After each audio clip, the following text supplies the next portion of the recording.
just do it is going to be my mantra for this year. And by that, I mean just stop being scared, stop being fearful, and or recognizing that if I'm going to be fearful, I'm just going to need to take a deep breath and do it anyway, because I have become the queen of procrastinating because of fear.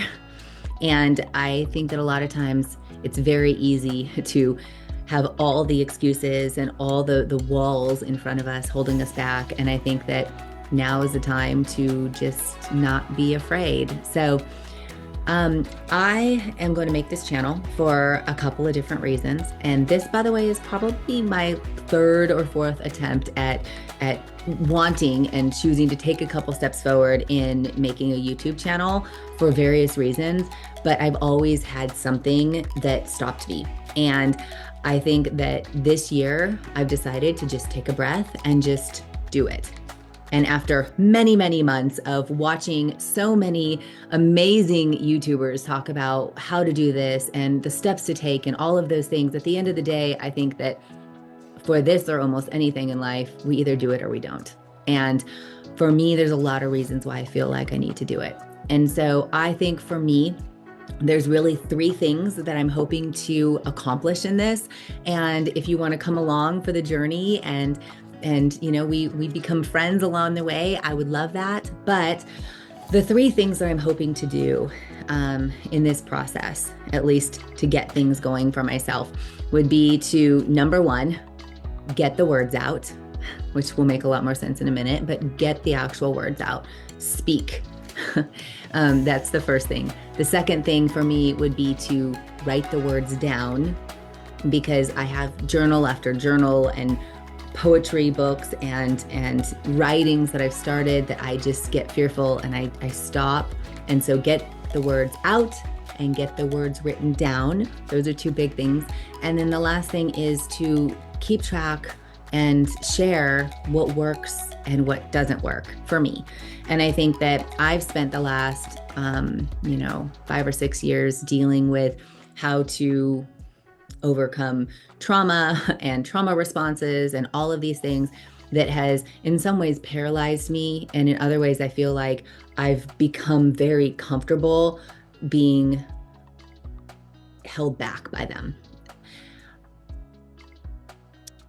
At some point, I'm hoping to be comfortable enough to just be able to speak without so much hesitation. But I think that I have really kind of dived headfirst into, I don't even know if there's a word for it, bibliotherapy, I don't know, book therapy, where you just really lean into, like, as much as you can, absorbing what others share with you in books or in YouTube or online or whatever, trying to learn from others. And one of the things that I thought was funny is I was going through some of the books that I kind of recently had in front of me, and I was looking at them and they're like, okay, writing hard stories. I'm like, I want to do that. The story I want to write and have to tell is hard. So I should do that. Fearless writing. How can I be fearless in my writing and do that and focus on that? Convincing myself, like, you are a badass, you can do this. This is my own self-talk here, right? Like hyping myself up, like, and that whole thing. Be fierce, right? Be fierce, be brave, step forward, stand out into the truth, all of those things. Getting back to happy, because Lord knows with everything that I've gone through, I've really, really struggled with that. And find your true voice. And I have all of these books, and it's like they're surrounding me and they're talking to me of just do this and just do this and just do this. And I'm like, I'm going to just absorb all of this information. And at the end of the day, what it feels like is I'm analysis to paralysis, I guess is the best way to describe it.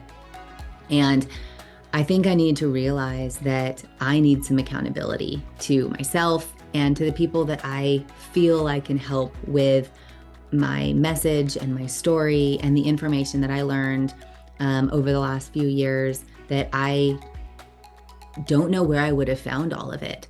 It took me almost 6 years to get all of this information, and it was from so many sources and places. And I think that a lot of what I've learned can help people. And I mean, I was just on YouTube the other day trying to search for some of this myself, and I actually wanted to connect with other creators to, I guess in some ways sort of feel supported or feel like connected to other people that have put themselves out there in this way. And a lot of what I had been looking for, I didn't find. Because I think some of it's very specific, but some of it I think it's buried. So I thought I am going to just be brave and I'm going to put myself out there and I'm going to put these videos out there. And I remember I saw something recently, and I don't know if it was on, maybe it was even, gosh, it might have been Mr. Beast or some person talking about YouTube in general and YouTube videos. And I've heard people say anything from like, your first 10 videos are going to be terrible and no one's going to watch them. And then other people have said your first 100 videos are going to be awful. And I'm almost saying to myself, well, if I just go into it saying, maybe no one will watch this, then I can maybe kind of get these words out and start the process. But I think that this year, telling myself, just as scared as I am, or as much as some of this stuff is hard to talk about, I'm just going to do it. And just take a breath and do it. And I think that to me, acknowledging that it's okay to be fearful and you can still be a little fearful and then take a breath and be brave. I feel like that's sort of something I have to tell myself over and over and over sometimes. But so I don't know. I think that I am hoping that with a channel like this, there might be information that I have that's useful. I know that I spent hundreds and hundreds of hours consuming information on everything from mental health and PTSD and how to cope with night terrors and all of these different things that I never thought I'd ever even have to think about. And it felt like I had to work really hard to find a lot of it. And so, let alone understanding a lot of the laws and rights that women in the workplace, or men for that matter, but anyone in the workplace who is abused or assaulted, and how to wade through that legal mess of everything that goes along with that. It's an interesting thing that happens when it seems so easy in some ways, like at least conceptually, to use your voice to speak, right? It seems like such an easy thing, if we're capable of it, like if we're able to talk. And I think that there are two things that happened that I realized is that when something horrific happens, number one, it's not that easy to talk about anyway, right? It's just not that easy to talk about when something horrible happens and you're traumatized. It's not an easy thing to talk about.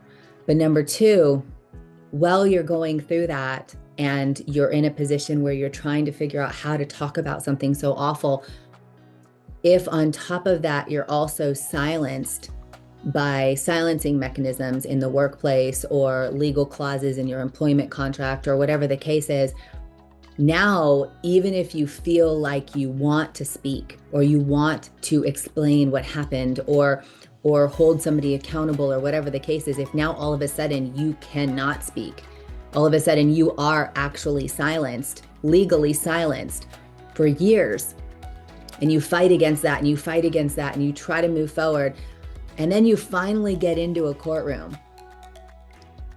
A big reason that you get into the courtroom is because laws change, but you get into a courtroom and you're able to actually speak and tell your story and say what happened and have a judge and jury listen to you and see the truth. And that actually happens. And you think to yourself, I can speak now. And then somehow you have trouble coming out and doing that and speaking publicly about it. It's confusing.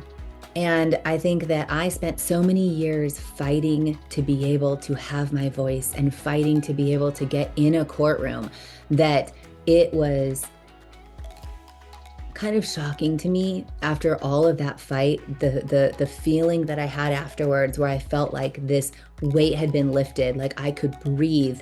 The jury found in our favor and they saw the truth and all of these things happened and I felt like I can finally breathe and I was vindicated for all of this.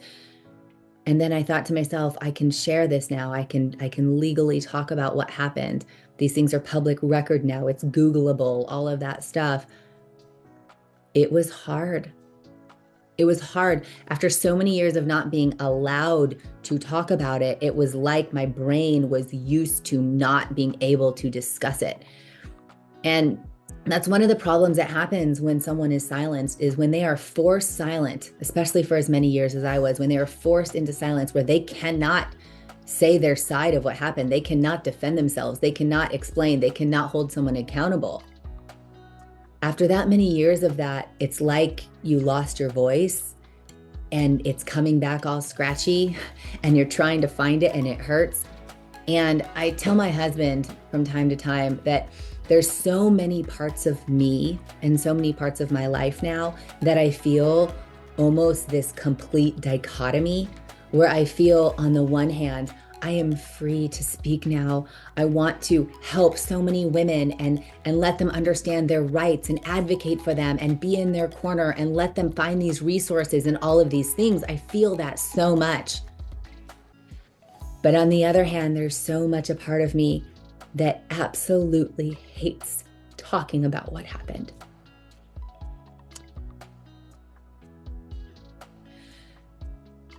I think that there is this fight inside of us. The things that we want to do, the things that we feel that we need to do, that sometimes contradict with our own self-preservation. And it's as if my body and my brain know that if I talk too much about what happened, it's like I know it's going to trigger me, and I know that it's going to put me in this place, in this headspace that I don't like to be in. And I've done enough speaking about this in a very limited way, and I've done enough in therapy to understand that I know when I'm going to come close to being triggered and what that's like. And boy, is that a word that I did not even know before all of this happened. So I think that sometimes just choosing to be brave, even if it's something as small as talking about what happened, whether it's, sometimes if it's someone who's going through a divorce, or someone who's going through a custody battle, or someone who's dealing with a medical emergency that they've never thought they were encountering, or in my case, someone who has gone through a sexual assault and is dealing with all of the things that came after that. It's hard, and it's hard to give yourself grace, because you want people to understand. You want your loved ones to understand. You want your family and friends to understand what you went through and who you are now and how things have changed for you. And in some ways, maybe you do want to help other people, but it's hard. And I think that what I'm going to try to do, and this channel for me, I'm hoping is a place where, one, I can share my experiences and hopefully bring some things to the table that have helped me a little bit as far as how to get through things that I never thought I'd have to deal with. Before all of this happened, before 2018, I had never been to therapy. I had never been diagnosed with anything. I was quite the Pollyanna, if you will. I absolutely was somebody who saw the good in everybody. And, there is a night and day difference in my personality of who I am now. And I'm working through that still. But I will say that there are a lot of things I've gone through since 2018 that I feel I should share, because I think that they can help other people, even if it kind of hurts to share some of them. But things that I learned about mental health and everything from PTSD and night terrors and panic attacks and depression and, prescription medication and therapy and alternative therapies and, how things affect relationships and marriages and your children. Things I've learned about employment law, things I've learned about your rights as a woman if something happens to you. There are a lot of things that I've learned. And none of this intention of this video or any of these videos, none of my intention is to cause any harm. I'm gonna really, really make sure that I do not name any person by name or any company by name or anything of that nature, because that's not really what matters. What really matters is that as women, as people, we understand what our rights are and how we can help ourselves and how to advocate for ourselves and for others. And I'm hoping that through this, maybe I can help even just a couple people in a way that I wish I would have had help when I first started in this terribly windy journey, this roller coaster of ups and downs that just was horrible. And I think that in finding a community of support, it really can make a difference. So what I'm hoping is to just be really honest and authentic about who I am and about what I've gone through and the things that have helped me, the things that have worked. And all I can say is that I'm not a doctor, I'm not a psychiatrist or a therapist. I'm just like you, right? I'm just a person who was just living her life going through, and something happened. And I think sometimes things happen. And never would I have thought that I would have had the thoughts that I had or been in the positions that I've been in and what this has caused as far as pain and suffering. But at the end of the day, I am stronger now. And I believe that there's a reason that I keep pushing forward, trying to talk about this. And even though it's been very hard and I've been so limited in what I've done, maybe this is the year that I do that, right? I'm 42, I'm not in my 20s anymore. I should be strong enough to be able to talk about these things. And so if kind of coming along on this journey and offering your support, I support mine back. And so I just want to thank you for watching this video. If you watch the whole thing, this is a very personal channel, I guess you'd say, but I'm hoping that what I can bring to the table is my own experiences and the things that I've learned, the things that help me as a mom, a mother, an entrepreneur, an employer, and all of these things that I've been. And I hope that in some way I can help even just a couple of people. So thank you so much for watching and taking the time.